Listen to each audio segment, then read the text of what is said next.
Hello viewers, আসসালামু আলাইকুম। আশা করি সকলেই অনেক অনেক ভালো আছেন।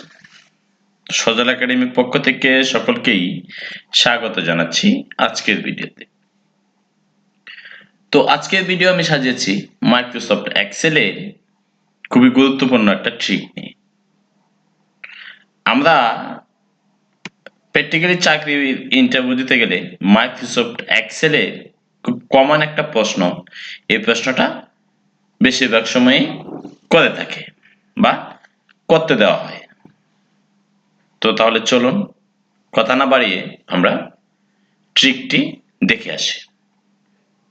তো আমি মাইক্রোসফট এক্সেল এখানে ওপেন করে নিলাম। এখানে কিছু ডাটা আমি টাইপ করে রেখেছি, সিরিয়াল নাম্বার দেওয়া আছে এবং কিছু নাম নিচে টাইপ করা আছে।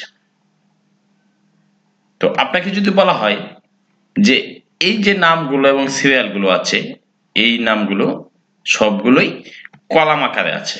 এখন আপনাকে এই কলাম আকারের টেক্সটগুলো বা ডাটাগুলোকে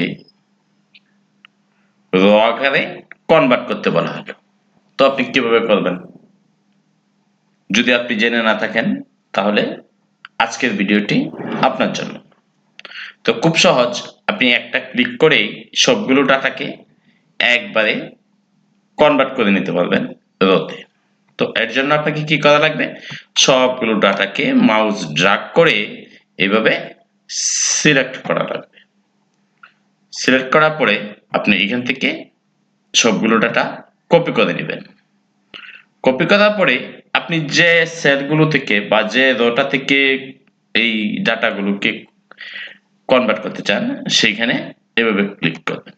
ক্লিক করার পরে আপনি সরাসরি চলে যাবেন পেস্টে। পেস্টে ক্লিক করার পর এই যে এখানে দেখবেন লেখা আছে